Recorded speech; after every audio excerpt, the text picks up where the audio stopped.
Look at this map of the world right now. Every single superpower you see is facing a crisis that's completely invisible. No weapons, no wars, no trade disputes, but it's slowly dismantling empires from the inside. Demographic collapse.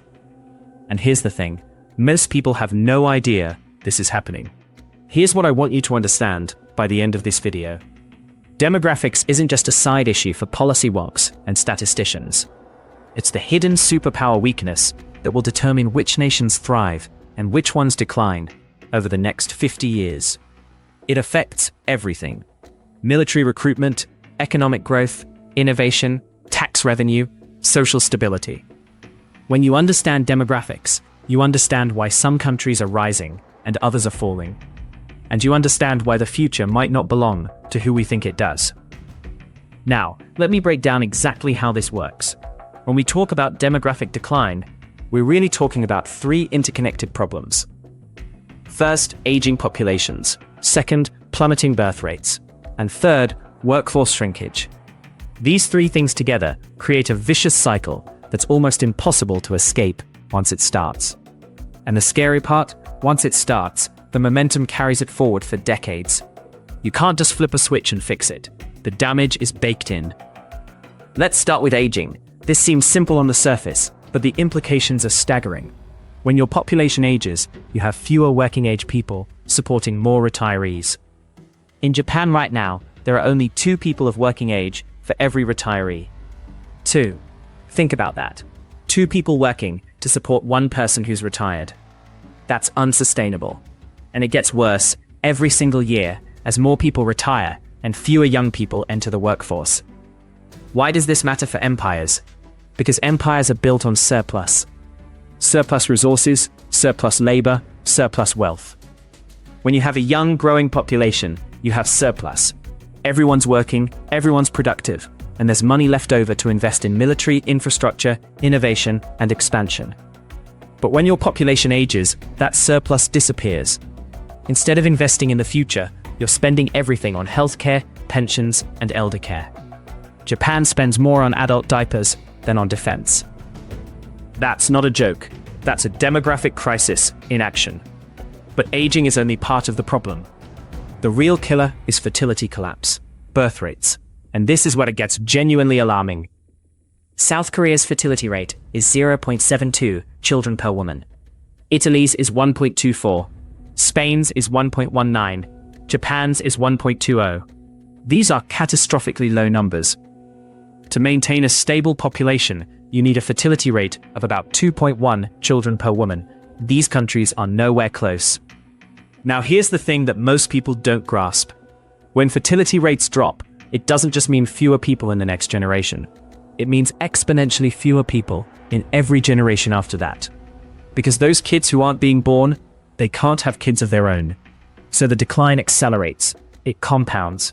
It's like a demographic avalanche, but gains speed as it rolls downhill. Why are fertility rates collapsing? The reasons are complex. Women are more educated and have more career opportunities. Childcare is expensive. Housing is expensive. People are marrying later or not at all. Contraception is more available. But the reasons don't really matter for our purposes. What matters is the effect. And the effect is that entire civilizations are aging out of existence. And this creates the third problem: workforce shrinkage. When you have fewer young people and more old people, your workforce shrinks. Fewer people working means less productivity. Less productivity means less economic growth. Less economic growth means less tax revenue. Less tax revenue means you can't afford to maintain your military, your infrastructure, or your social programs. And suddenly, you're in decline. Let me give you some concrete examples. Look at the map of East Asia right now. Japan, South Korea, and China are all facing severe demographic crises. Japan has been in decline for 30 years because of this.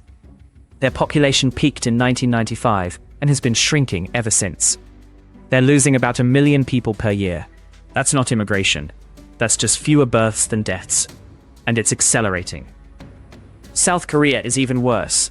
They're losing people faster than Japan, and they're doing it from a much smaller population base. China is just starting to face this crisis. Their one-child policy created a demographic time bomb. Now they have too many old people and too few young people. Their workforce peaked around 2015, and it's been declining ever since. And China's trying to reverse course now, offering incentives for people to have more children. But it's too late. The momentum is already set. The damage is already done. But here's what's really interesting, and this is where it gets motivational instead of just depressing. Some countries are actually fighting back. They're recognizing the problem and they're taking action. And their solutions tell us something really important about how to maintain superpower status in the modern world.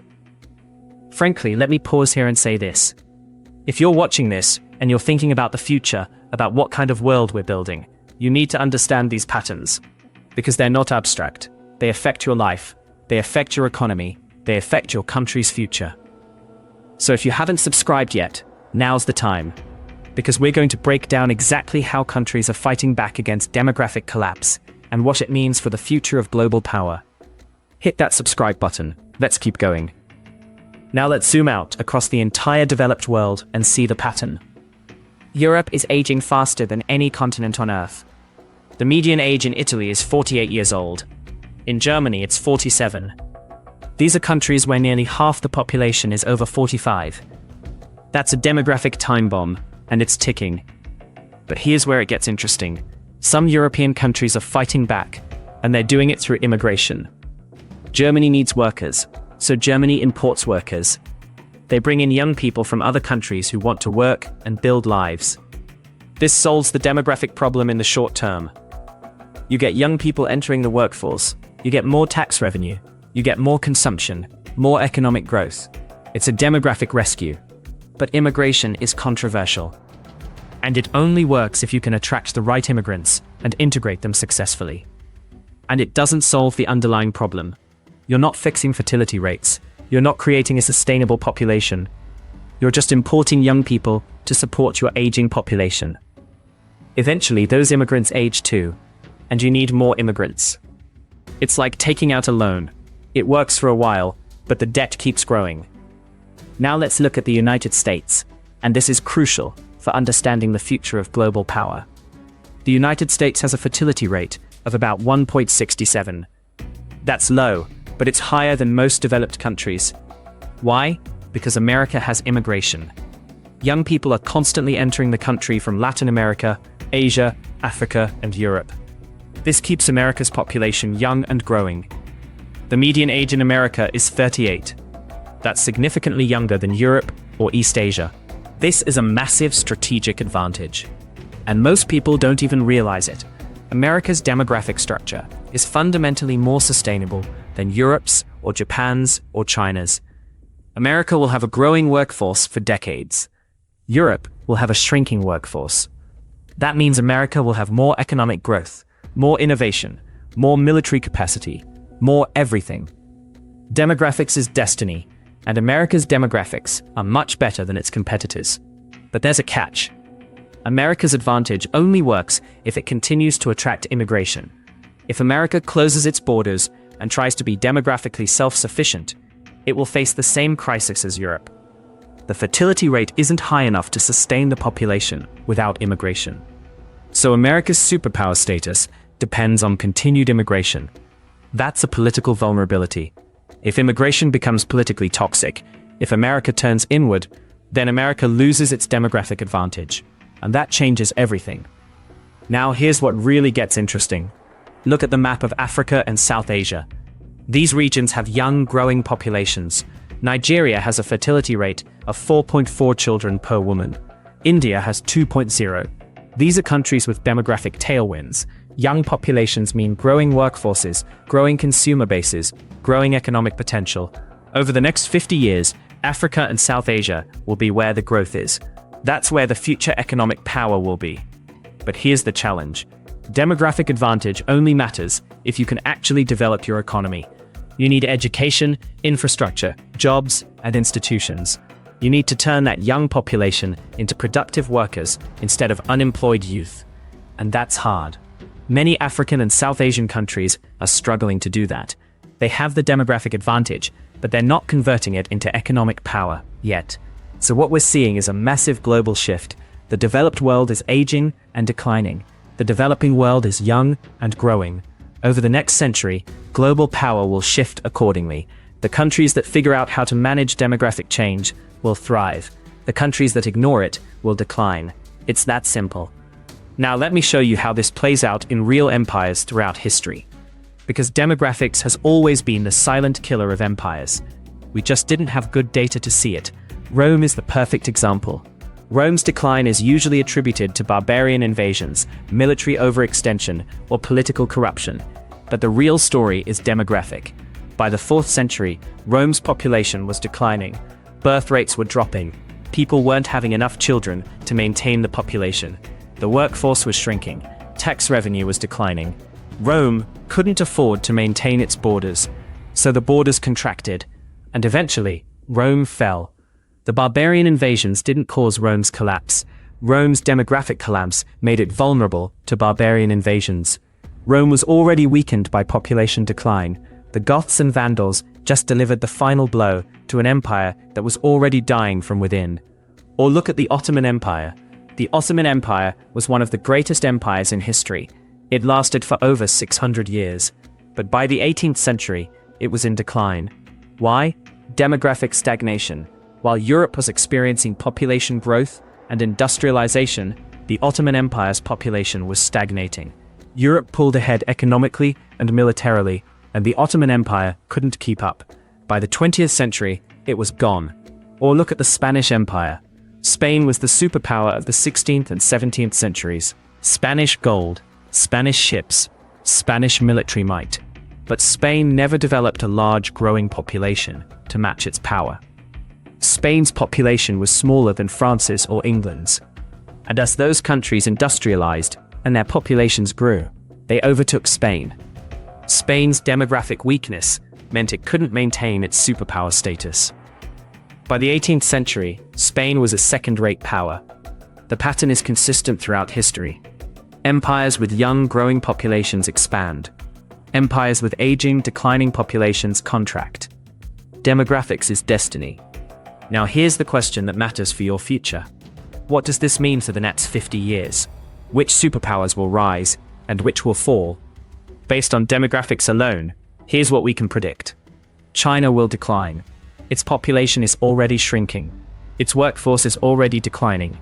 Within 50 years, China's population will be smaller than it is today. That's a massive strategic disadvantage. China can try to offset this with technology and automation, but it won't be enough. Demographics is destiny. Japan and South Korea will struggle. Their populations are shrinking rapidly. They'll have to rely on immigration and automation to maintain their economies. But they'll be weaker than they are today. That's just demographic math. Europe will decline relative to the rest of the world. Europe's population is aging and shrinking. Europe's share of global GDP will decline. Europe's military power will decline. Europe will become a smaller, less influential player on the world stage. Unless Europe figures out how to reverse its fertility decline or attract massive immigration. And immigration is politically toxic in Europe right now. America will maintain its position. America's demographics are better than its competitors. America will have a younger, growing population. America will have economic growth while others decline. America will maintain its military capacity while others struggle. America's demographic advantage is one of its biggest strategic assets, and most people don't even realize it. And Africa and South Asia will rise. As these regions develop and convert their demographic advantage into economic power, they'll become more influential. By the end of the century, Africa and Asia will be the centers of global power. That's just demographics. But here's the motivational part. This isn't destiny. It's not set in stone. Countries can fight back against demographic decline. They can increase fertility rates. They can attract immigration. They can increase productivity through technology. They can make policy changes that support families and encourage people to have more children. France has done this. France's fertility rate is higher than most European countries because France has strong family support policies. Paid parental leave, housing subsidies for families with children. When you make it easier and cheaper to have children, more people have children. It's not rocket science. Israel has done this. Israel's fertility rate is 3.0, which is very high for a developed country. Why? Because Israeli culture values large families. The government supports families. Religion encourages fertility. When you create a culture and policy environment that supports families, fertility rates go up. Singapore has tried to do this, with mixed results. Singapore recognized its demographic crisis early. The government implemented policies to encourage fertility, but it's hard to reverse a cultural shift. Once women are educated, once they have career opportunities, once childcare is expensive and housing is expensive, it's hard to convince them to have more children. But Singapore is trying, and that's what matters. Countries that recognize the problem and take action have a chance. Countries that ignore it are doomed. So here's what you need to understand. Demographics is the hidden superpower weakness. It's the force that will reshape global power over the next 50 years. Countries with young, growing populations will rise. Countries with old, shrinking populations will fall. This isn't opinion. This is math. This is data. This is history repeating itself. But it's not destiny. Countries can fight back. They can make policy changes. They can create cultures that support families. They can attract immigration. They can invest in technology and productivity. They can bend the demographic curve in their favor. The countries that do this will thrive. The countries that ignore it will decline. It's that simple, and it's that important. Thanks for watching. If you want to understand the future of global power, you need to understand demographics. Subscribe for more videos on the rise and fall of superpowers, and check out our next video on how technology is reshaping military power. The future is being built right now, and you need to understand it.